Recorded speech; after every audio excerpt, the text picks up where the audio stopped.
Hello' বন্ধু বান্ধৱীসকল, মই আকাশ। আপুনি শুনি আছে ইমেজিন পাৰ্ট 1।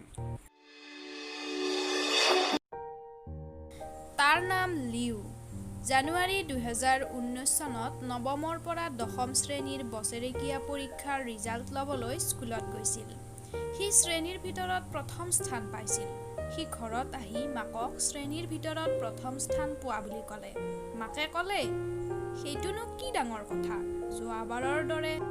মা, মই 15 তাৰিখে পিকনিক খাবলৈ যাম। ঠিক আছে, পিছে ক'ত যাবা? ৰঙা পাহাৰত যাম। কি? ৰঙা পাহাৰত কোনে ফুৰিবলৈ যায়?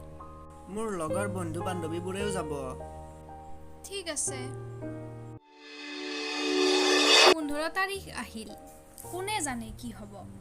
ৰাতিপুৱা 6 বজাত সকলো ল'ৰা ছোৱালীয়ে পিকনিক খাবলৈ সাজু হ'ল আৰু 6:30 বজাত বাছ গন্তব্যস্থানলৈ গতি কৰিলে। খানা খোৱাৰ পাছত সকলো ল'ৰা ছোৱালী ঘৰলৈ যাবলৈ ওলাল। 3 বজাত সকলো ল'ৰা ছোৱালীয়ে বাছত বহিল। সময়ৰ লগে লগে লিউৰ মনত পৰিল তাৰ দেউতাকে দিয়া হাতত মুঠি মাৰি ধৰিব পৰা সৰু বাকচটো, যিটো সি লগত লৈ ফুৰে, সেইটো এতিয়া তাৰ হাতত নাই। সি বাছৰ পৰা দৌৰি নামি আহিল আৰু বাকচটো বিচাৰিবলৈ ধৰিলে।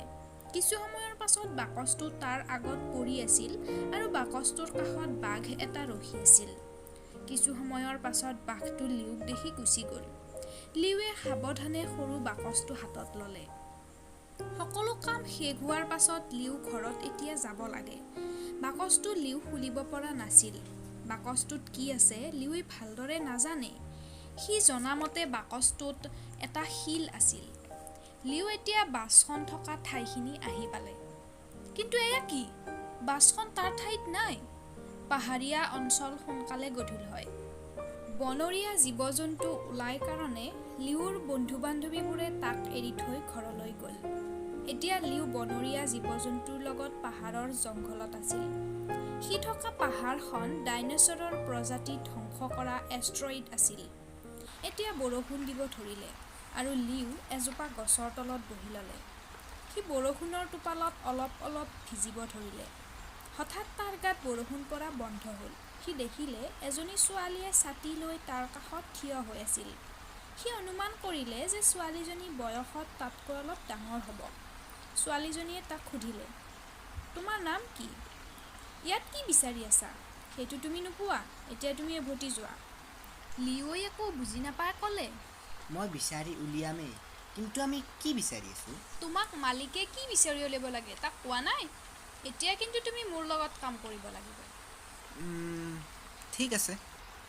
ছোৱালীজনী আৰু লিউ গুহা এটাৰ ভিতৰলৈ যাই থাকিল আৰু ছোৱালীজনীয়ে তাক ক'লে, আমি ইয়াত এখন বহু হাজাৰ পুৰণি কিতাপ বিচাৰি আছোঁ। কিতাপখনৰ বিষয়ে আমাৰ দেউতাই উলিয়াইছিল। বহুকেইখন কিতাপ পাইছোঁ, কিন্তু সেইকেইখনত বেছি একো লিখা নাই। এতিয়া এইখন ডাঙৰ কিতাপ বিচাৰি আছোঁ।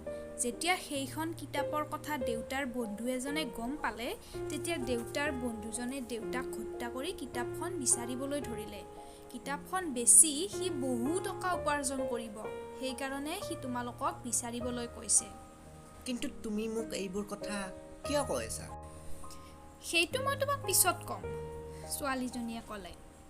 এতিয়া সিহঁত শিলৰ দৰজা এখনৰ সন্মুখত আছিল। ছোৱালীজনীয়ে ক'লে, এই দৰজাখন বহু চেষ্টা কৰিও খুলিব পৰা নাই। লিউৰ সৰু বাকচটো তাৰ পকেটৰ পৰা জ্বলিবলৈ ধৰিলে আৰু ঠিক তেনেকুৱা পোহৰ দৰজাখনৰ ভিতৰৰ কোঠাটোৰ পৰাও অহা দেখিলে। দৰজাখন সেই মুহূৰ্তত খোল খাই গ'ল। লিউ আৰু ছোৱালীজনী ভিতৰলৈ সোমাই গ'ল। তাত এখন কিতাপ আছিল। ছোৱালীজনীয়ে কিতাপখন হাতত লৈ পঢ়িবলৈ ধৰিলে। সি কিতাপখনৰ ভাষা বুজিব পৰা নাছিল, কিন্তু বুজা যেনো লাগিছিল। মাজে মাজে তাৰ কিবা মনত পৰিবলৈ ধৰিলে। ছোৱালীজনীয়ে ক'লে, ময়ো ইয়াতে পঢ়িবলৈ ধৰিলোঁ, ব'লা ঘৰত পঢ়িম। কিন্তু ছোৱালীজনীয়ে চাই দেখিলে লিউ তাত নাই। ছোৱালীজনীয়ে চাৰিওফালে চাইও লিউক দেখা নাপালে। যদি আপোনাৰ এই কাহিনীটো শুনি ভাল লাগে, লাইক কৰক, শ্বেয়াৰ কৰক আৰু আমাৰ চেনেলটো ছাবস্ক্ৰাইব কৰক।